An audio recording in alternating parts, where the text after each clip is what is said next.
Hello everyone, selamat siang. Saya sekarang berada di Hotel Merkur Kota Bengkulu. Kita akan mulai perjalanannya ke rumah Soekarno di titik hotel ini ya, Hotel Merkur Kota Bengkulu. Jaraknya kurang lebih sekitar 15 menitan ya dari Hotel Merkur ke rumah pengasingan Bung Karno. Tonton dulu video ini sampai selesai ya teman-teman. Oke. Teman-teman, sekarang saya sudah berjalan menuju lokasi. Nah, saya akan membahas sedikit sejarah awalnya Presiden Soekarno diasingkan di Kota Bengkulu. Rumah pengasingan Soekarno di Bengkulu merupakan salah satu situs bersejarah yang penting dalam perjalanan hidup Presiden pertama Indonesia, yaitu Soekarno. Rumah ini terletak di Jalan Soekarno-Hatta, Kota Bengkulu, dan menjadi saksi bisu dari masa pengasingan Soekarno oleh pemerintah kolonial Belanda pada tahun 1938 dan 1942.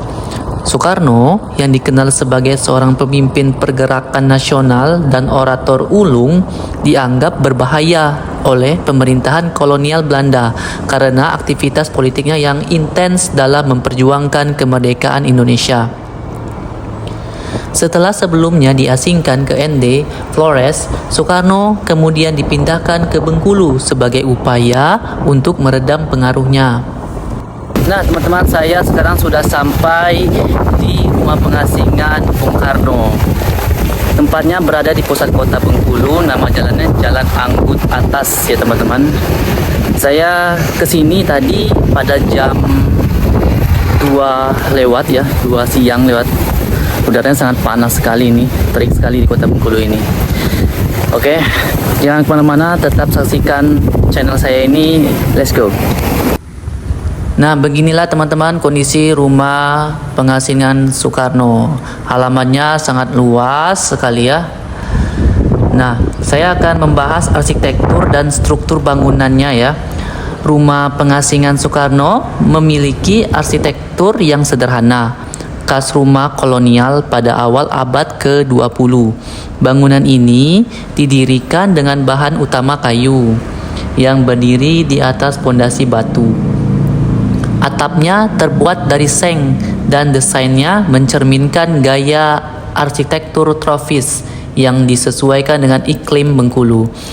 Rumah ini terdiri dari beberapa ruangan, diantaranya ruang tamu, ruang kerja, ruang kamar tidur, dan dapur.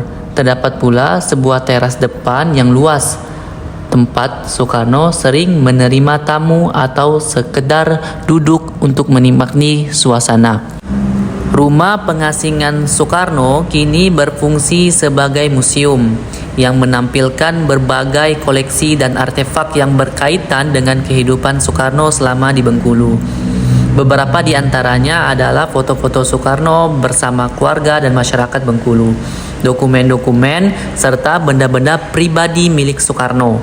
Di ruang tamu terdapat foto besar Soekarno yang menggambarkan dirinya sebagai pemimpin karismatik, serta foto-foto kecil yang menceritakan berbagai aktivitasnya selama di Bengkulu.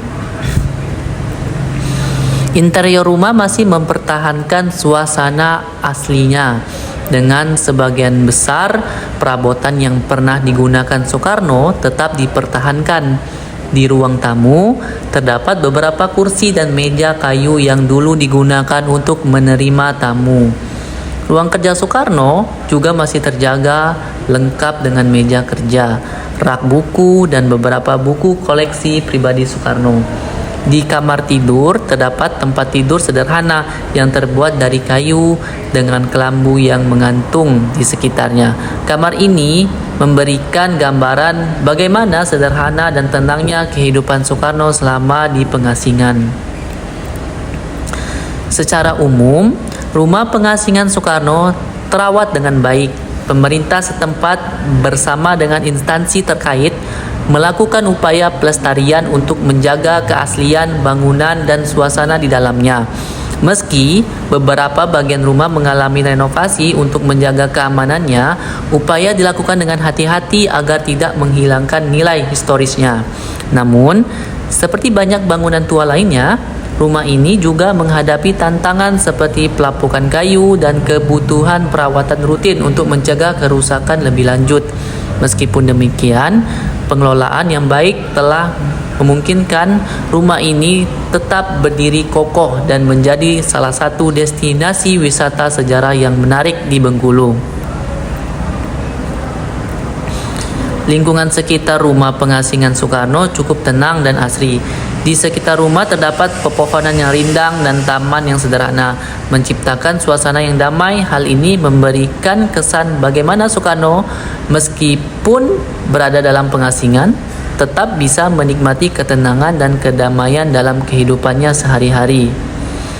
Rumah ini terletak di kawasan yang mudah diakses, sehingga menjadi salah satu tujuan utama bagi wisatawan yang berkunjung ke Bengkulu, khususnya mereka yang tertarik dengan sejarah dan perjuangan Soekarno.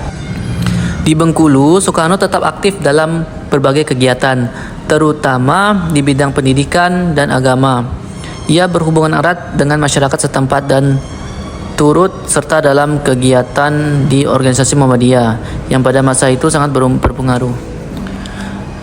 Di Bengkulu, Soekarno tetap aktif dalam berbagai kegiatan, terutama di bidang pendidikan dan agama.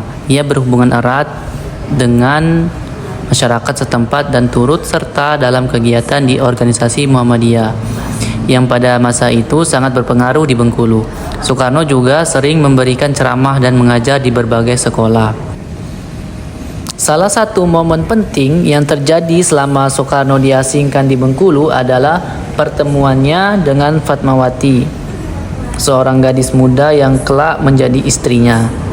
Fatmawati adalah putri dari Hasan Din, seorang tokoh Muhammadiyah terkemuka di Bengkulu. Interaksi yang intens antara Soekarno dan Fatmawati, baik melalui kegiatan organisasi maupun pendidikan, menumbuhkan benih cinta di antara keduanya. Fatmawati kemudian menikah dengan Soekarno dan menjadi ibu negara pertama di Indonesia setelah proklamasi kemerdekaan. Pada tahun 1942, Jepang berhasil mengalahkan Belanda dan menduduki Indonesia. Masa pengasingan Soekarno pun berakhir dan ia diizinkan kembali ke Jawa. Namun, kenangan akan masa-masa pengasingannya di Bengkulu serta pertemuannya dengan Fatmawati tetap menjadi bagian penting dari perjalanan hidup Soekarno. Itu saja sejarah singkat dari rumah pengasingan Soekarno di Kota Bengkulu. Jangan lupa subscriber channel saya ini ya teman-teman. Bye-bye.